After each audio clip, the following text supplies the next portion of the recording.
எடப்பாடி பழனிசாமி அதிமுகவுக்கான தலைவர் இல்லை. அந்த மாதிரியான ஒரு தலைவரை வச்சுட்டு அதிமுக ரொம்ப காலம் நகர முடியாது. சோ அதிமுகவுக்கு வேற ஒரு கவர்ச்சிகரமான ஒரு தலைமை கட்டாயம் வேணும்.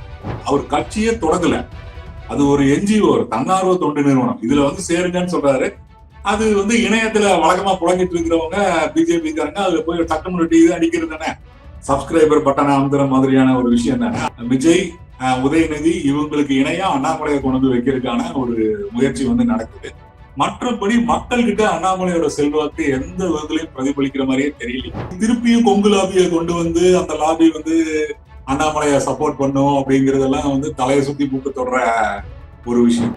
யாருக்காவது பாதிப்பு வரும் அப்படின்னா பிஜேபிக்கு தான் கட்டாயம் வரும். அவர் பிஜேபியில இருந்து வெளியே போறாரு, அவர் கூட சில பேர் பிஜேபி காரங்க போறாங்க அப்படின்னு சொன்னா கட்டாயம் அதோடைய பாதிப்பு பிஜேபிக்கு தான் இருக்கும். பயங்கரமான ஒரு கர்நாடக சிங்கம் இதெல்லாமே ஒரு பிஜேபி அவரை ஒரு பிம்பமா உருவாக்குச்சு. இப்ப அந்த பிம்பத்துக்கு யாராவது பலியாகணும்னா பிஜேபி தான் பலியாகணும். ஸோ பிஜேபி மிகப்பெரிய அளவுக்கு தன்னுடைய செல்வாக்கை இழந்திருக்குது அப்படிங்கிறதுதான் உண்மை. இந்த நேரத்துல அண்ணாமலையும் வெளியே போய் இன்னும் அதை பலவீனப்படுத்த வேண்டாம்னு பேசி பார்த்திருக்காங்க, முடியல. அவர் வழியில போறாரு. சும்மா இதெல்லாம் சொன்னா தனக்கு ஒரு ஆதரவு வரும் அப்படிங்கிறதுனால சொல்றாரே தவிர அவரு உண்மையிலே தமிழ் மக்களுக்கான ஒரு அரசியலை இங்க பேச போறாரு, பழைய தமிழ் மக்களுக்கு எதிரான அரசியலை பேசின பிஜேபியோட பாதையில இருந்து அவர் விலகி போறாரு அப்படிங்கிறதுக்கான எந்த அறிகுறியும் இது வரைக்கும் தெரியவே இல்லை. அண்ணாமலைக்கு விஜய்க்கு இருக்கிற கவர்ச்சி கிடையவே கிடையாது. அண்ணாமலை விஜயே கிடையாது. இந்த ரசிகர் மன்றங்கிற அந்த எலும்பு கூட்டத்துக்கு மேலதான் டிவிகேங்கிற அந்த கட்சி கட்டப்படுது. அண்ணாமலைக்கு என்ன இருக்கு சொல்லுங்க. அரண்சை நண்பர்களுக்கு வணக்கம். அரண்சை ஊடகம் சுயேட்சையாக இயங்குவதற்காகவே உருவாக்கப்பட்டது. நாம் செய்கிற வேலை உண்மையிலேயே மக்களுக்காக செய்கிறோம் என்பதை நீங்கள் நம்பினால், வாய்ப்பு இருந்தால் இந்த ரேசர் பே QR கோடுக்குள்ளே நீங்கள் அதை ஸ்கேன் பண்ணி எங்களுக்கு உங்களால் இயன்றதை விருப்பம் இருந்தால் ஆதரவு தெரிவிக்கலாம். அரண்சை நேயர்களுக்கு வணக்கம். நான் மதநெறி உலகன். இந்த நமது சிறப்பு விருந்தினர் வழக்கறிஞர் இரா முருகவேல் அவர்கள். நிறைய விஷயங்கள் விவாதிக்க இருக்கிறோம், அவரை வரவேற்கலாம். வணக்கம். வணக்கம். சமீப காலத்து அரசியல் மாற்றங்கள் அப்படிங்கிறது எல்லாத்தையுமே கலைச்சி போட்ட மாதிரி இருக்குது. 2026 தேர்தல் முடிவுக்கு பிறகு இந்த கூட்டணி அணி சேர்க்கை, கொள்கை அணி சேர்க்கை அப்படின்றது மட்டுமல்ல, ஒரு புதிய புதிய போக்குகள்லாம் உருவாகுது. சமீபத்துல அண்ணாமலை அவர் புதிய கட்சி ஆரம்பிக்கிறார் அப்படின்னு அவர் ஒரு பரபரப்பு கிளப்புறாங்க. இன்னொரு பக்கம் லதா ரஜினிகாந்த் அவங்க மக்கள் மேடை அப்படின்னு சொல்லி அவங்க ஒன்ன உருவாக்குறாங்க. இன்னொரு பக்கம் அதிமுகவிலிருந்து மொத்தமா ஆட்கள் வெளியேறி டிவிகேல போய் சேர்றாங்க. இன்னைக்கு முன்னாள் அமைச்சர்கள், முன்னாள் எம்எல்ஏக்கள் அப்படின்றது எல்லாம் போறாங்க. அதிமுகவும் டிவிகே ஒண்ணுதான் அப்படின்ற மாதிரி பேசுறாங்க. இது எங்களுடைய தாய் வீடு அப்படிலாம் சொல்றாங்க. இந்த புதிய சூழல், இந்த புதிய மாற்றம் குறித்து உங்களுடைய பார்வை? அதிமுக தன்னுடைய மிகப்பெரிய அளவுக்கு பலவீனம் அடையிறது, அதுல பெரிய பெரிய பகுதிகள் போய் டிவிகேல ஐக்கியமாகிறது அப்படிங்கிறதுலாம் யாருக்குடைய எதிர்பார்த்த ஒண்ணுதான். ஏன்னா அதிமுக எப்பவுமே ரொம்பவும் கவர்ச்சிகரமான கட்சியை விரல் நுனியில வச்சிருக்கிற தலைவர்களை பார்த்து பழகினது. எம்ஜிஆர், ஜெயலலிதா அப்படின்னு சொல்லிட்டு. அப்புறம் கட்சியோட தொண்டர்கள் கீழ்மட்டம் வரைக்கும் அவங்க சொன்னா கேட்பாங்க. அந்த மாதிரி கட்சி அவங்களோட முழு கட்டுப்பாட்டுல இருந்தது. எடப்பாடி பழனிசாமி அதிமுகவுக்கான தலைவர் இல்லை. அவரால் ஒரு கவர்ச்சிகரமா மக்களை கவர்ந்து இழுத்து ஓட்டு வாங்கவும் முடியல, இன்டெலக்சுவல்ஸ் கிட்ட பேசி எழுதி அந்த மாதிரியான ஒரு செல்வாக்கு அடையவும் முடியல, அந்த மாதிரிதான் வெற்றிகளை வாங்கி கொடுக்கவும் முடியல. அந்த மாதிரியான ஒரு தலைவரை வச்சுட்டு அதிமுக ரொம்ப காலம் நகர முடியாது. ஏன்னா அது ஒரு கொள்கையை அடிப்படையாக கொண்ட கட்சியும் கிடையாது.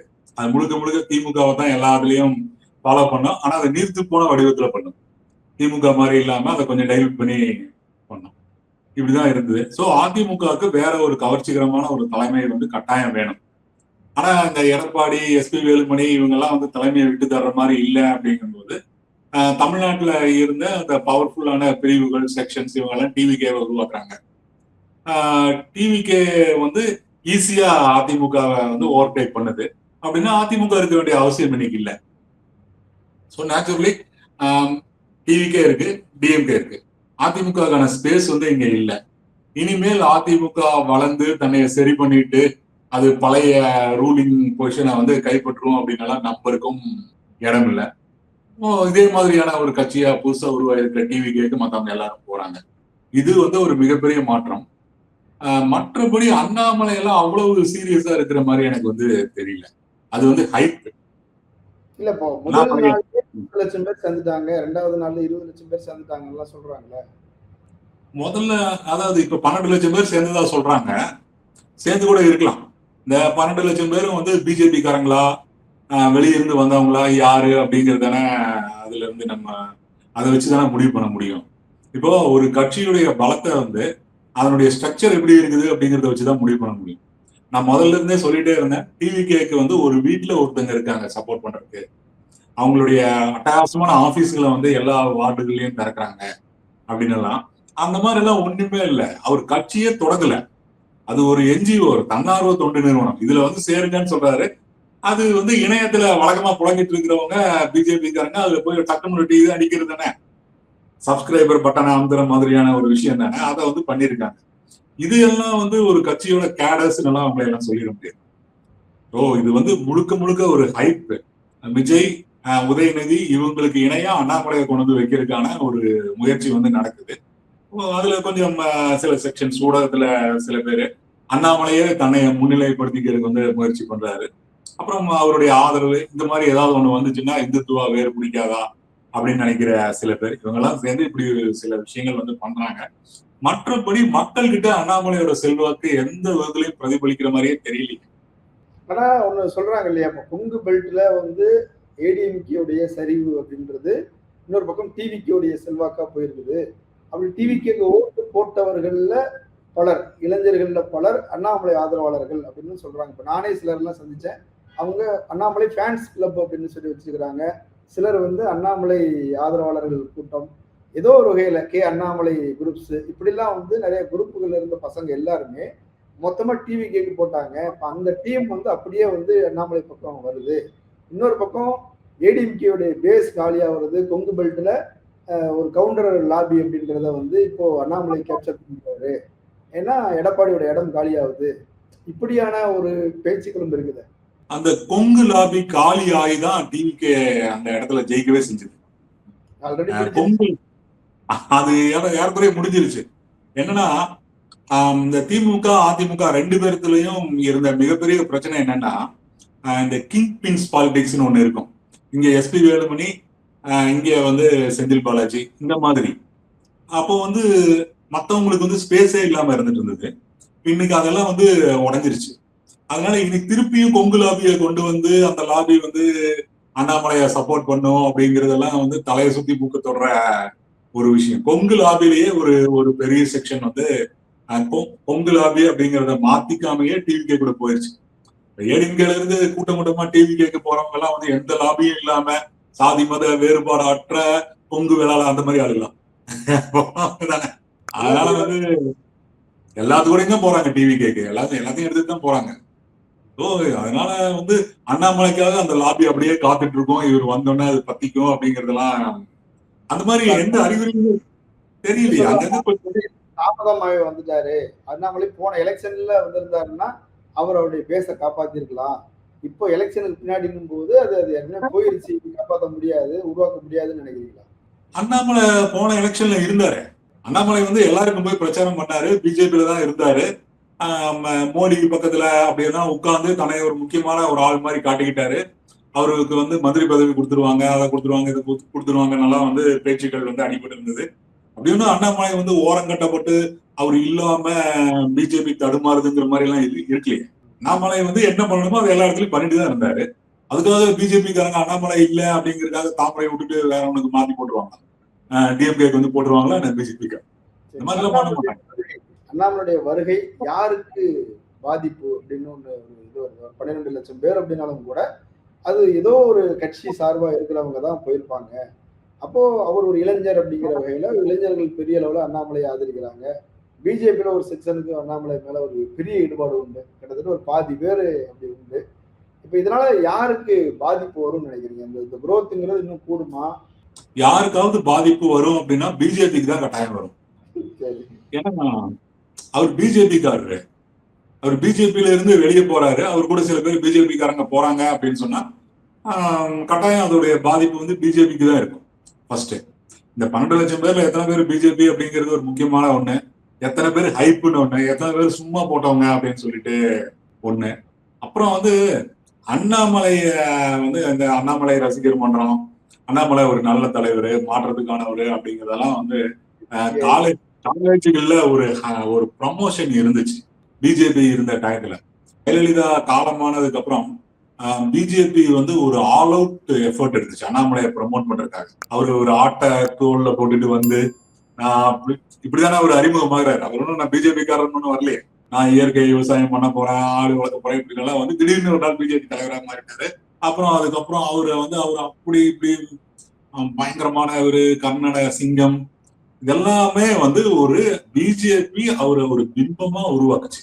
இப்ப அந்த பிம்பத்துக்கு வந்து யாராவது பலியாகணும்னா பிஜேபி தான் பலியாகணும். நயனார் நாகேந்திரனுடைய பேட்டி பார்த்தோம் அப்படின்னா அதுல வந்து அவரு அமித்ஷாவுடைய ஆதரவோட மோடியோட ஆசியோட தான் வந்து ஆரம்பிச்சிருக்காரு என்பது போல ஒரு தோட்டத்தை உருவாக்குறாங்க.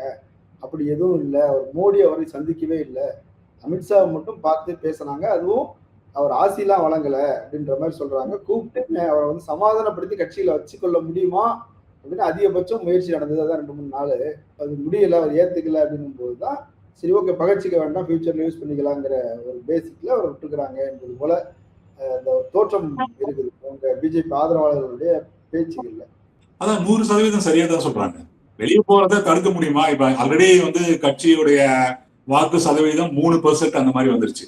ஏன்னா நாங்க 27, 28 சீட்ல தான் போட்டிட்டோம், அதனால எங்களுக்கு 3% நீங்க சொல்ல முடியாதுங்கிறாங்க.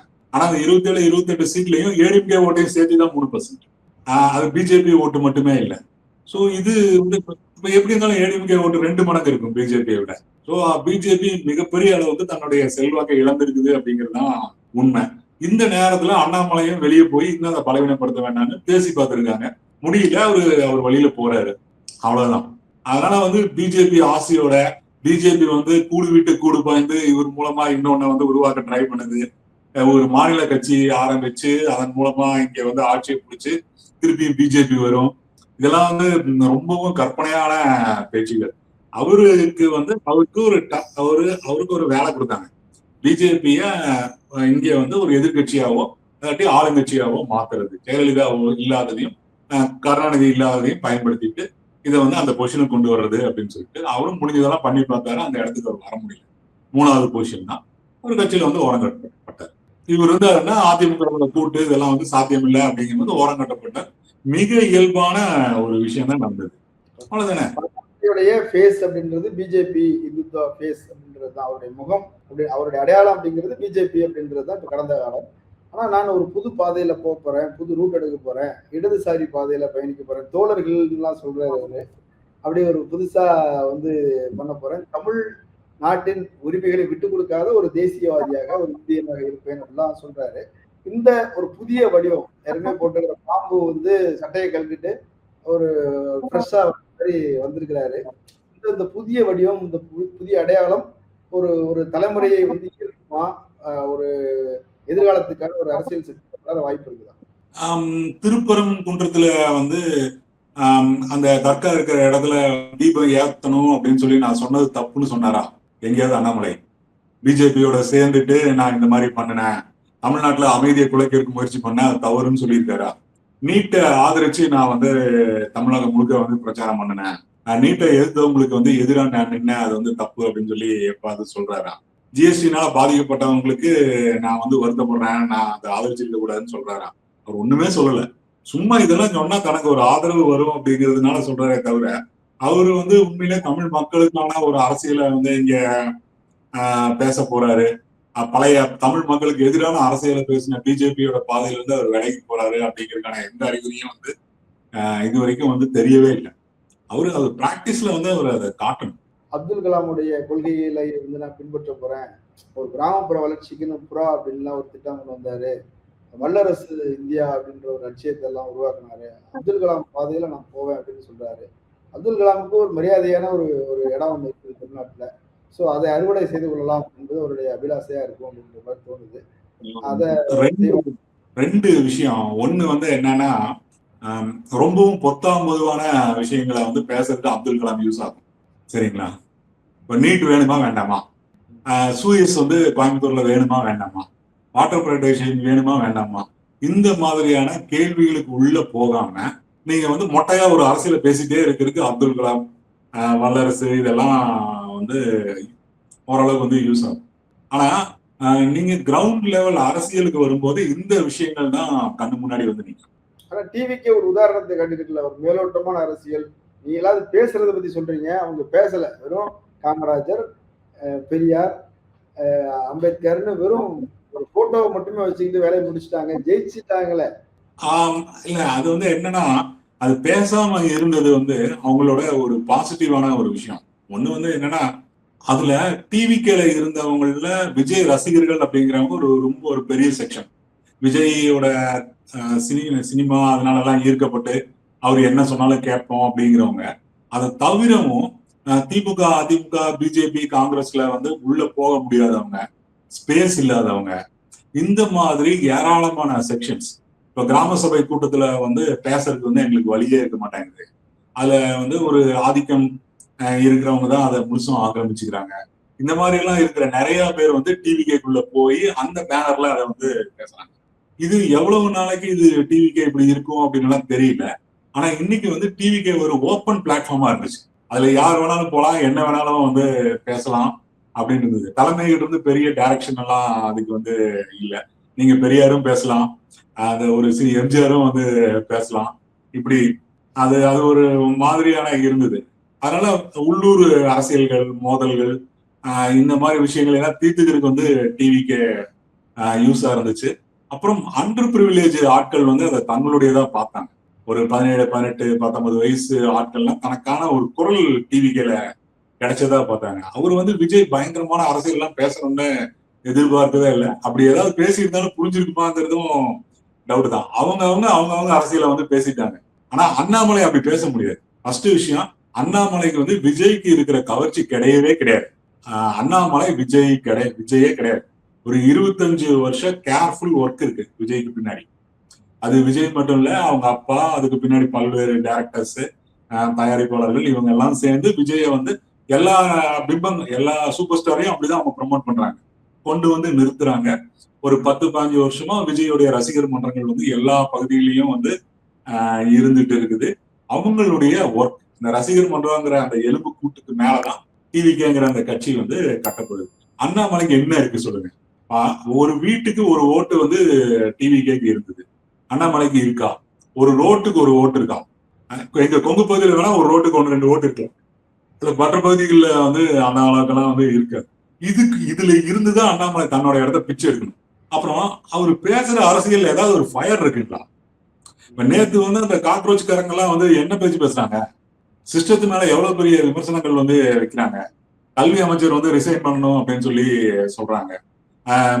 நீதித்துறையில் இருக்கிறவங்க வந்து பதவிகளுக்கு வந்து போகக்கூடாது அப்படின்னு சொல்லி சொல்றாங்க. ரிட்டையர் ஆன பின்னாடி எவ்வளவு சீரியஸான விஷயங்களை வந்து அவங்க பேசுறாங்க. அந்த மாதிரி ஏதாவது ஒன்ன வந்து நீங்க அண்ணாமலை பேச்சுல இருந்து பார்க்க முடியுமா? இது இன்டெலெக்சுவல்ஸுக்கு ஆனதும் கிடையாது, பாட்டாளி வர்க்கத்துக்கு ஆனதும் கிடையாது, பெண்களுக்கு ஆனதும் கிடையாது. இது ரொம்ப பொதுவா cross roots politics, leadership, enrich பண்றது, இதெல்லாம் வந்து இந்த என்ஜிஓக்கள் வந்து அவங்களுடைய அந்த முகப்பு பக்கத்துல போட்டு வச்சிருக்கிற என்ரிச்சிங், இந்த மாதிரி யூத் எம்பவர்மெண்ட், இதெல்லாம் வந்து ஒரு 20 வார்த்தை இருக்கும். அதை வந்து ஒரு திருப்பி பேசியிருக்காரு. வேற என்ன பேசியிருக்காரு? புதுசா என்ன சொல்லியிருக்காரு? யாருக்காகவாது பேசியிருக்காரு? தமிழ்நாட்டுல இருக்கிற யாருக்காக? கொங்குங்கிறாங்களே சொல்றாரு, கொங்குக்காகவாது ஏதாவது பேசியிருக்காரு? ஒண்ணுமே பேசல. அப்புறம் அவர் எப்படி அவரோட இமேஜினேஷன் மக்களை வந்து எப்படி அவர் தூண்டுவார், தன்னை நோக்கி எப்படி அவர் ஈர்ப்பார்? எதுனா சூப்பர் ஸ்டாரா, இல்ல படங்கிடா வந்து நடிச்சு ஏதாவது? ஒண்ணுமே கிடையாது. சோ அவங்க உதயநிதி அவருக்கு ரஜினியுடைய ரசிகர், ரஜினி ஆதரவு உண்டு. ரஜினி அவரை முதலமைச்சர் ஆகிறதுக்கு முதலமைச்சர் வேட்பாளராக ரஜினி சார்பாக அவரை தான் நிறுத்துறதா இருந்தாங்க. அப்படிலாம் வந்து ஒரு கதைகள் இருக்குது. ரஜினியோட கனெக்ட் பண்ணியே அவர் எல்லாத்தையும் முயற்சி பண்றாங்க. சோ அது ரஜினி ரசிகர்கள்ட்ட இருக்கும் அப்படின்னு நினைக்கிறாங்கல்ல, அது வேலை செய்யுமா? இல்ல, இப்ப அதாவது ரஜினி வந்து சொல்லணும், நான் வந்து அண்ணாமலை ஆதரிக்கிறேன், அண்ணாமலை வந்து முதலமைச்சர் ஆனா தமிழ்நாட்டுக்கு நல்லது நடக்கும்னு நினைக்கிறேன் அப்படின்னு சொன்ன மார்ஜினலி கொஞ்சம். இப்ப இன்னைக்கு ரஜினி எல்லாம் ஒரு ஸ்பென்ட் ஃபோர்ஸ் தான், முடிஞ்சு போன ஒரு ஒண்ணுதான். அதனால அவருக்கு திருப்பியும் அவ்வளவு பெரிய பலத்தை எல்லாம் திரட்டிட முடியாது. ஆனா அண்ணாமலையுடைய சப்போர்ட் பேஸ் வந்து மார்ஜினலி கொஞ்சம் அந்த இந்துத்துவ இதுக்கு வெளியே போகும். வேற சில செக்ஷன்ஸ்ல கொஞ்சம் கொஞ்சம் ஒன்று ரெண்டு அந்த மாதிரியான ஒரு ஆதரவு கிடைக்கும். ஆனா அதனாலதான் அவங்க அவசரப்பட்டு இல்ல நாங்க வேறன்னு சொல்லி ஏதோ ஒரு மேடைன்னு சொல்லி ஒன்னா வந்து அவங்க நீ நான் அவனிலைங்கிறாங்க. எனக்கு அது புரியல. ரஜினி ஆதரவுன்னு சொல்லும் போதே லதா ரஜினிகாந்த் மக்கள் மேடைன்னு ஒண்ணு சொல்றாங்க.